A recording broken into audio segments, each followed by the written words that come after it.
Happy holidays. Happy holidays. So, since it is December, well, the time of this recording it is, we did this last year that we should look at some movies that we grew up during the holiday season. hmm Last time we did Die Hard. I think we did Batman Returns. We did Silent Night. That was a more modern one. I think we did Home Alone as We well. did Violent But Night. was it Violent Night? Yeah, Oh, because what did I that's say? Silent Night. Which is a Oh, movie. That's a that whole is a different movie, thing. and I think there's two of them. I think there's like a horror film, and then there's like an action one. I think so. So you decided this movie to review, Yes, because what's more classic than A Christmas Carol? A Christmas Carol. This is a take on A Christmas Carol. Very true. Very true. And The Christmas Carol has been done so many times in so many ways, but this is also a classic, though. I mean, the best way I can describe it is take Tropic Thunder and Christmas Carol, and you have this. Yeah, it's a making of a movie within a What? movie.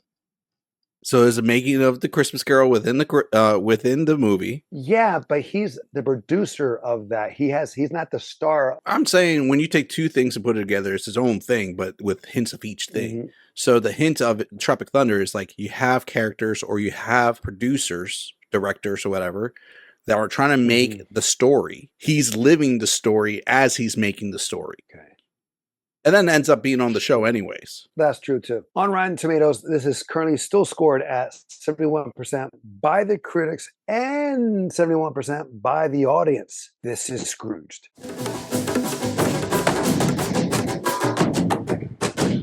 Welcome back to Tales of Two Bros. My name is Angel, Madon, where we give you a review at least once a week. waiting for Spoiler when the alert. Christmas goes? No, you just paused. No, I said I'm a Don. It ran away. Right, you paused. But no, you paused. You're like, hello, I'm Angel. And you're like, oh my God. And I was like, yeah, I know. This is good. But anyway, where did you see it? On streaming or do you own it? No, I saw it streaming. They had it available to stream, and it was just like watch it all in one go. I do own Scrooged. The version I have is like DVD, so it was probably like a 720 version. I think this one was like 1080. Okay. Oh, good. Yeah. What about you? I saw it on streaming too. I think I saw it either on Max or I won't say it was on Prime. Prime.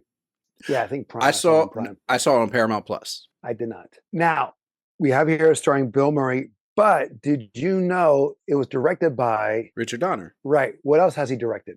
Don't look. Don't you dare look. I'm not gonna know then. I'm gonna forget this. Superman. Oh yeah. He also did, which is going to be our next review, Lethal Weapon. Mm-hmm. So which is kind of funny that your pick was Scrooge, my pick was Lethal Weapon, and both directed by Richard Donner. He just loves Christmas. Right. Yeah. Well, he did. So he passed away, unfortunately. But he's directed so many other great films. Lady Hawk. Which we need to find that one day. Oh, yes. 16 Blocks, Conspiracy Theory, Assassins. He's done Maverick. I mean, he's done a lot of films with Mel Gibson. Mm-hmm. Tales from the Crypt. Well, to be on the note about like this film, interestingly enough, setting aside Richard Donner, also pulled in a lot. Also Goonies. I forgot.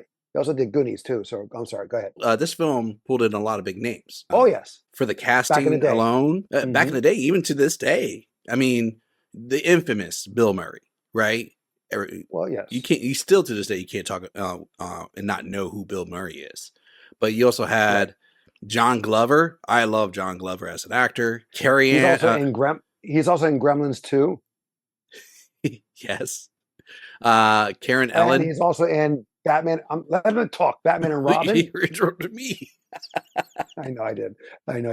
Batman and Robin he's in that. He's one of the professors, a scientist, whatever. Mm-hmm. He was also in Smallville. And he was also in Smallville. That's right. He was Lex Luthor's dad. Right. Karen Allen. Yeah. Indiana Jones, Starman. Bobcat Goldthwait. Goldthwait.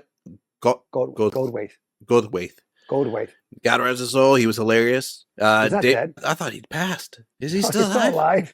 Yes, he's still alive. Bobcat Goldthwait is still alive. He's actually like still touring. And God bless. He's done some directing. He's not dead. Oh my Lord. John Forsythe is dead. He has passed away. Yeah, that's true. Played Lee Haywood.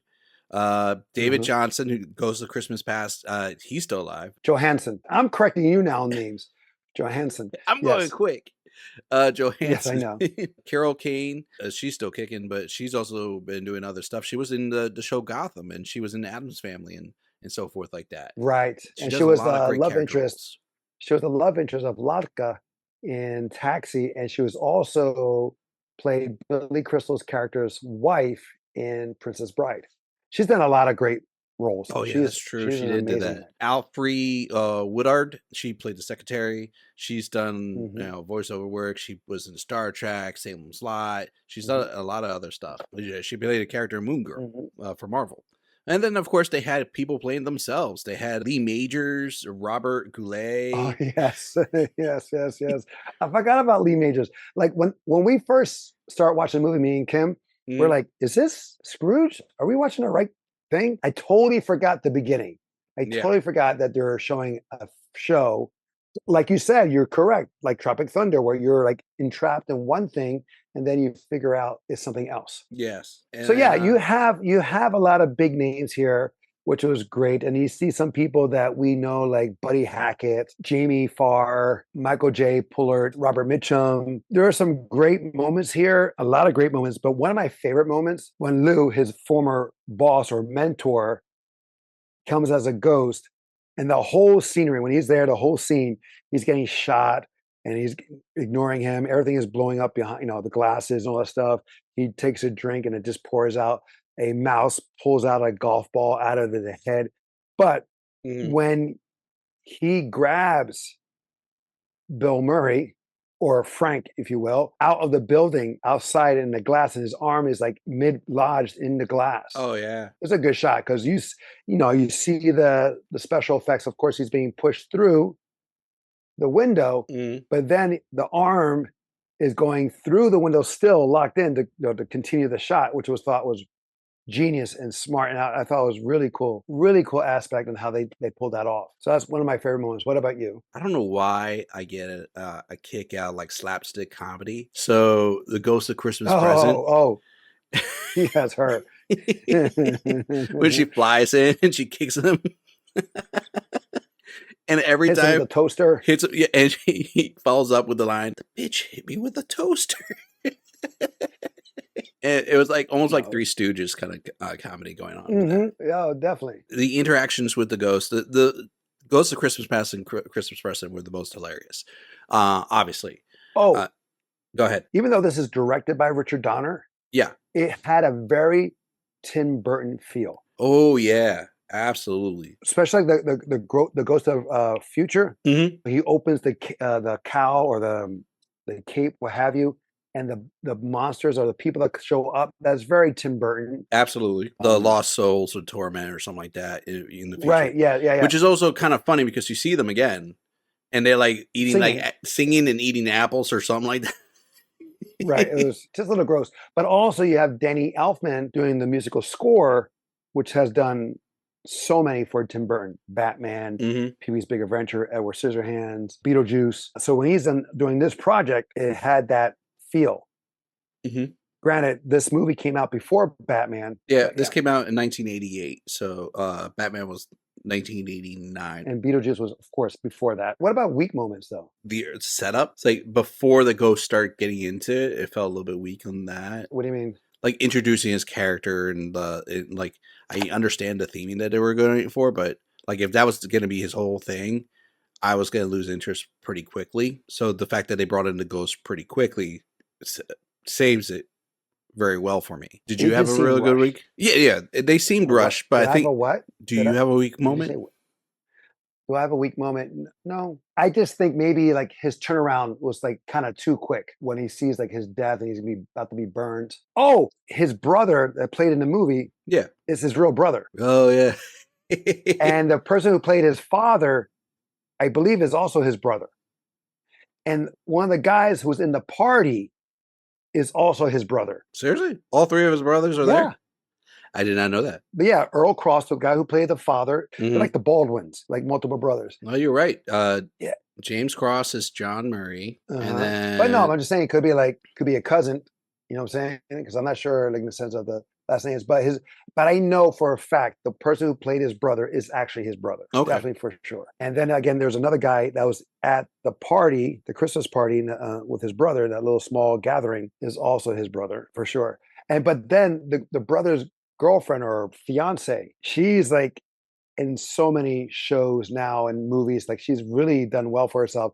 She's in the new Apple TV show Shrinking. But anyway, the weak moment I think is when he just, I guess the burning was good enough to make him change his ways. But I mean, there for was some reason, it moments just where you seemed see too little simple. flashes of where he's seeing like the Christmas spirit or humanity. I thought the moment where Hmm. they show the kid in the insane asylum in the Hmm. future, and I'm like, hey, you look like a very young teenager. Like the time frame from now to you going into the mental asylum is very short. Well, I'm no, like, it could have been some. It could have been some time. Yeah, the way her outfit was like what kind of future is that? That she's she's dressed like she's ready the to go on Virgin, the next set of Star Trek. I'm like, or she's like the Virgin Mary.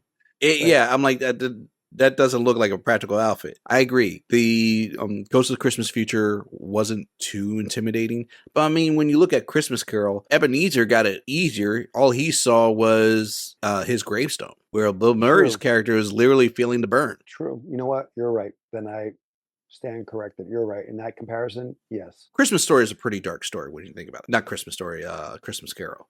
I haven't seen Christmas Hmm. Story ever. You know what? I recently saw it last year. Really? Yeah, I never really saw it before. I just know you shook your eye out, kid. But that's about it. That's all I know. I never really knew about the story. I only seen parts. But I never yeah, saw it in its entirety. yeah, And yeah, it's pretty good. and same thing Part with two, Wonderful Life. they made a sequel maybe Yeah, I what, 2 years heard. ago. Yeah, Oh, that's all right. that was That's okay. okay. I didn't watch it. But my other favorite moment was Bobcat Goldthwait comes in to shoot him. Yeah, And because that was the running joke. Like he just starts spiraling, and comes in, and he starts yeah, singing the Christmas song as he yeah. goes to And he's shoot like, him. I just like his approach and the way how he talks. It's not really how he talks. It's similar, I but think they he show exaggerates it for his his more character. natural tone of talking was like at the beginning of the film, and then it becomes Right. exaggerated by the end. But no, but like when but his stage persona that we know, like the real crazy, like screaming high and low Yeah. and all that stuff. His voice is like that, but I don't know. He was just funny every time he was on. He kind of stole the scene every time he was on. He really did a really good job. Oh yeah. Well, I mean, he was like the only guy to step up against Cross, Bill Murray. Right. It was also a pretty funny scene where he takes over the production booth. Yes. He goes, owner of the building is like, "Where's the John Glover's character? I forget his name. Where Right. is he?" He goes, "Oh, he's a little tied up right now." And the lady's been getting her butt whooped all through the film, just accident after accident. Looks at Right. it, John Glover's character. He's like, "No." I know she gets somehow all hornied up for some reason. I don't know, but I think she's like on painkillers and stuff like that. So I think she's a right. little inebriated. No, there's some really like little golden nuggets that are in the film. What do you want me to do with this mouse and these antlers? I can't seem to glue it on. So you got a stapler? He does a really good job of playing the dick. Yeah, he does You that know, really well. he does that really well, and and again of salvation. Like you can see that he's been tormented or has some anger issues, and why he has the anger issues. He has regret, Mm-hmm. his true love, letting her go, and also like the love for his mom. Yeah, We saw like Niagara Falls, the tears. they called it Niagara Right. So Falls. this is holiday worthy of a movie. Yes, there are some other ones not. This is Mm. truly one of them. Now, to go back to the Rotten Tomatoes, 71% by the critics and by the audience. Where do you see it now in the sense it's been what? Over 20 years? No, it's going on 34 no, Four. Yeah, sorry. 36 years. I'm not wrong. It's over 20 years. So, yeah. Well, you're accurate about that. It is over 20 Yeah. years. It's just shy of 40 years. We should have waited 4 years. I wonder if they're going to do something for like a 40th anniversary. That'd be kind of cool. Maybe a new box set or The DVD 4K presentation. version, some behind the scenes. Oh, most likely there's already a 4K version, but Yeah. yeah. For me, 88. Why 88? Why is that's a weird number, but why 88? Because it's right in between 85 and 90. So I do have a personal fondness for the movie. It's very nostalgic. It's one of the oldest Mhm. Christmas movies I can think of that I remember seeing. Mhm. It technically still holds up in my opinion, even though Yeah. they it is dated in a lot of ways. Ignoring the fact of no one has cell phones for the most part, everything Hmm. seems like he could fit. And I mean, the Hmm. styles is very 80. I think the jokes still hold up. Only maybe a couple jokes that they do that people probably won't get unless they are film buffs. Like when he's Right. like, they confuse him for another person at the homeless shelter. You're like, Yes. do the line. He does it, and they're like, "Oh my god, it's so great." Yeah. And the girl and the lady there from Goonies. Yeah. So it was kind of funny, like with Richard Donner, because I mean, after watching this and watching Lethal Weapon, you see like some directors like working with certain people over and Hmm. over again. So a lot of the supporting people in this movie is in Lethal Weapon, or that's in from Lethal Weapon, or in this movie. Like the executives, the blonde lady, Yeah. she's in Lethal Weapon. She's a psychiatrist Oh yeah, in that's Lethal right. Weapon, I or in do. my, Yeah. right, Yeah, you're right. right, and then you have the one guy, he's one of the technicians in here. He's in Lethal Weapon as the captain. He tells the doctor to like bug off. Riggs is going to be part of this. I'm bringing him in. Oh Yeah, wow, I didn't even connect that. Okay. yeah. He's in it. He's also in Predator 2, Yeah. which was Danny Glover's in there. But I don't think Richard Donner did not direct Predator 2. No, not at all. Anyway, so yeah, there's like a lot of same people in the same universe of Richard Donner of certain films. You Yeah. see the same people. But for me, I always stay this in the 70s because I find other film. I mean, for this as a standalone film in the sense of holiday, it's a good film, but I'll probably be in the lower 80s, more Don't like let me 80, sway your 85. decision. You choose what's best for you. No, no, I never do. I never do. But this is worth the watch. This is worth a part of the holiday roster. Hmm. Is it worth the own? Sure, maybe. For me, it is. If you're, yeah. If you're a fan of the holiday season and this is part of it, put it on play. Oh, do you notice that he breaks character, not breaks character, but he breaks the fourth wall when he's singing. He says, "Feed me, Seymour, feed me." Well, that's also in the credits. He breaks the fourth wall to because I think this was released in theaters, and he's like, "You No, I know. in the back No, I know. audience." No, I understand that, but I'm talking about the line I'm talking about He's because referencing Little Shop of Horrors. he's in it. Yeah. He plays a person who loves pain. Oh yeah, you're right. It was Steve Martin played the dentist. mhm. Yes. So he loved the pain. Like don't know painkillers, something like this, something like that.